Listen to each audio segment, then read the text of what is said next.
Senator Amy Marcos binulgar sa publiko na drug addict ang kanyang kapatid na si President Bongbong Marcos at asawa nitong si Liza. Batid ko na nagda-drug siya.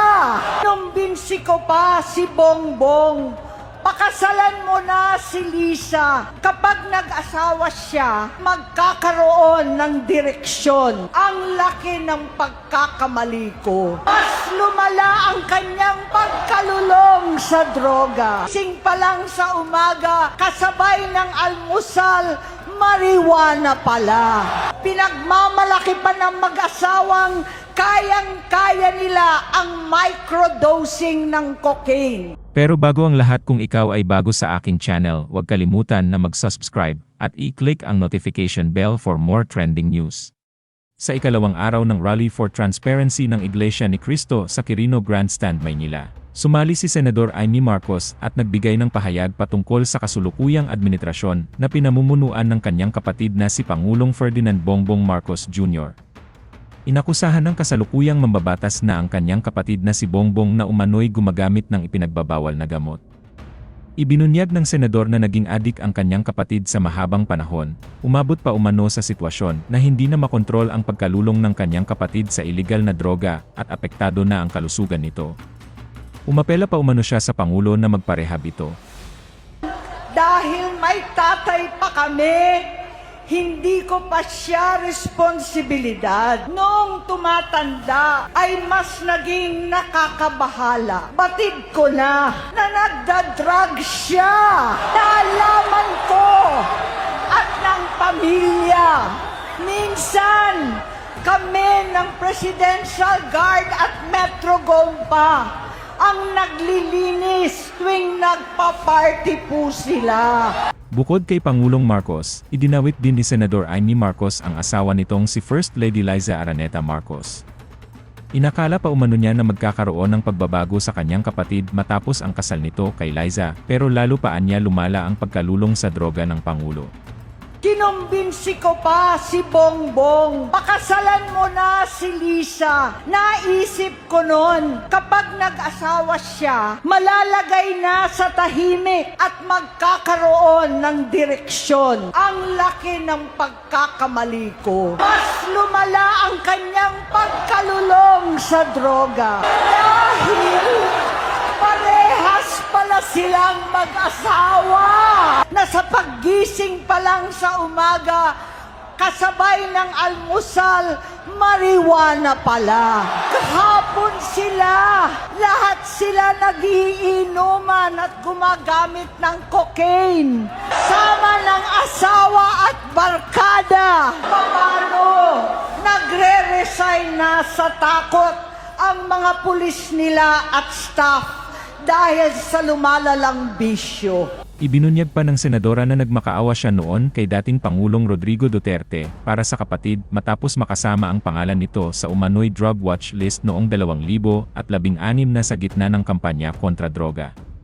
2016, kasabay ng kampanya ni dating Pangulong Duterte laban sa droga, lumabas ang pangalan ni Bongbong sa listahan. Nakasama siya sa listahan ng mga celebrities, mga artista, Maricel Soriano at iba pa. Masinsinan kong kinausap si Pangulong Rodi.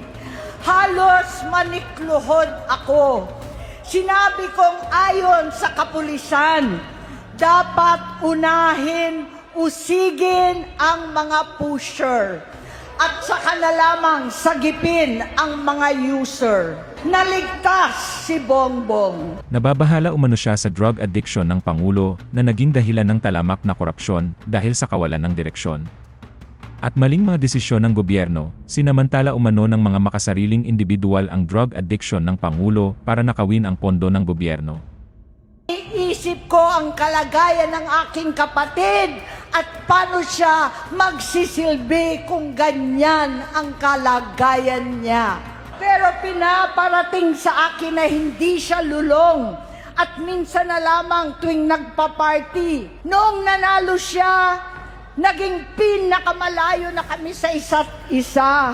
Maliban sa opisyal na tagpuan At kapag pumupunta yung nanay namin, hindi ako sumama sa loob ng 3 taon dyan sa Malacanang. Dahil lantaran na doon ang inuman, ang paggamit nila ng cocaine at mga bawal na gamot. Hindi ba ninyo nakikita, naririnig, kakaiba na siya magsalita. Hindi na maintindihan kung ano-ano na ang sinasabi at wala na sa sarili. Nagtatago sa kabaitan niya ang pang-aabuso niya sa droga at nagbunga na ito ng mga nakakapinsalang maling desisyon. Hinayaan niyang kumilos ang mga nakatalibot sa kanya. Yung mga umaastang presidente habang nilululong siya ng mga ito. Pagka hindi ko siya nakakasama,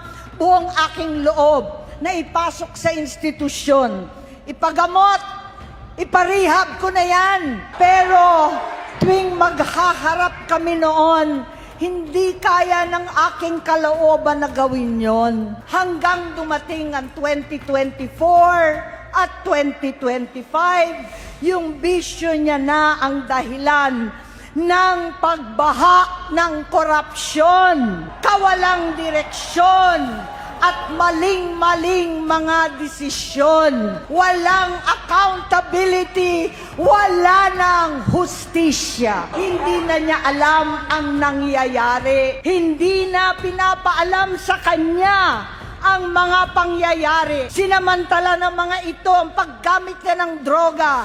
Kinangkam na nila ang kaban ng bayan, habang ang mga dating tumatawag sa amin ng magnanakaw ay nakakita ng pagkakataon sirain ang lahat. Nagagamit na nila si Bongbong para sirain si Inday. Itinutulak pa nila si Bongbong at ang bayan sa bangin para umastang tagapagligtas. Mula sa pagtraidor at pagpapahamak kay VP Inday, sa confidential funds na kung tutuusin ang galing naman sa opisina ng Pangulo, hanggang sa pagpadukot sa dating Pangulong Duterte para itapon na lamang sa ibang bansa. Ang kabaitan ni Bongbong ay naging kalupitan. Garapalan ng pagtatakip sa kanya ng mga nasa Congress, sa Senado, mga miyembro ng kabinete. Kitang-kita na ng taong bayan, wala nang puwang ang kahihiyan. Para bang nauulit ang bangungot ng kasaysayan dinamas namin noon. 68 years old po ang tatay ko nung pinatalsik sa pwesto. 68 years old na rin si Bongbong ngayon.